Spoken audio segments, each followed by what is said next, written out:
महर्षि, जब मैं हठयोग तथा अहम ब्रह्मास्मि आदि पर ध्यान का अभ्यास करता हूँ तो कुछ ही क्षणों में शून्यता प्रवेश करती है एवं मस्तिष्क गर्म हो जाता है और मृत्यु का भय होने लगता है। मार्गदर्शन चाहता हूँ महर्षि। शून्यता को देखता कौन है? मैं जानता हूँ महर्षि, मैं ही इसे देखता हूँ। शून्य को देखने वाला चेतन ही आत्मा है। पर महर्षि, इससे मेरा समाधान नहीं हुआ। मैं इसकी अनुभूति नहीं कर सकता। अहम भाव के पश्चात मृत्यु का भय उत्पन्न होता है। तुम्हें किसकी मृत्यु का भय है? भय किसको है? वहाँ आत्मा का देह से तादात्म्य है। जब तक यह होगा तब तक भय रहेगा ही। किंतु महर्षि, मुझे अपनी देह का भान नहीं रहता उस समय। कौन कहता है कि तुम्हें भान नहीं रहता? महर्षि, मैं समझ नहीं पाया। क्या आप वास्तविक ध्यान पद्धति बताएंगे? क्या है अहम ब्रह्मास्मि का ध्यान?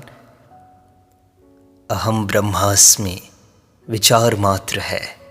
यह कौन कहता है? स्वयं ब्रह्म ऐसा नहीं कह सकता। उसे ऐसा कहने से क्या प्रयोजन? वास्तविक मैं भी ऐसा नहीं कह सकता, चूंकि मैं सदैव ब्रह्म भाव में स्थिर रहता है। ऐसा कहना केवल विचार मात्र है। यह विचार किसका है? सारे संकल्पों की उत्पत्ति असत मैं अर्थात अहम भाव से है। संकल्पों से रहित रहो।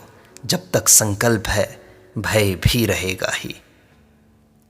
पर महर्षि, इस पर विचार करते हुए मुझे विस्मृति हो जाती है। मस्तिष्क गर्म हो जाता है और मैं भयभीत हो जाता हूँ। हाँ, मन मस्तिष्क में एकाग्र हो जाने से तुम्हें वहाँ गर्मी अनुभव होती है। यह अहम भाव के कारण है। जब तक संकल्प रहेंगे तब तक विस्मृति होगी। जब अहम ब्रह्मास्मि का विचार आता है, विस्मृति अकस्मात आ जाती है। तब अहम भाव उदय होकर साथ ही मृत्यु का भय भी उत्पन्न होता है। विस्मृति तथा संकल्प अहम भाव के कारण ही है। इसे पकड़ोगे तो यह भ्रम की तरह लुप्त हो जाएगा। जो अवशेष रहेगा वह वास्तविक मैं है। यही आत्मा है। अहम ब्रह्मास्मि एकाग्र होने का साधन मात्र है। यह अन्य संकल्पों को दूर रखता है। केवल एक वही विचार रहता है। देखो कि वह विचार किसका है, तब पता चलेगा कि इसका उद्गम तो अहम भाव से है। फिर देखो कि अहम भाव का उद्गम कहाँ से है। इसकी शोध करो। अहम भाव नष्ट हो जाएगा।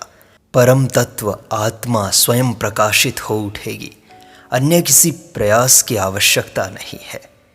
जब केवल वास्तविक मैं अवशेष रहेगा तब वह अहम ब्रह्मास्मि नहीं कहेगा। क्या कोई व्यक्ति ऐसा कहता रहता है कि मैं आदमी हूँ? जब तक उसे चुनौती न दी जाए वह क्यों कहेगा कि मैं आदमी हूँ? क्या कभी कोई भूल से स्वयं को पशु मानता है कि वह यह कहे कि नहीं, मैं पशु हूँ, मैं मनुष्य हूँ? इसी प्रकार ब्रह्म अथवा मैं मात्र की सत्ता होने से इसे चुनौती देने वाला कोई नहीं। अतः अहम ब्रह्मास्मि के जप की आवश्यकता नहीं।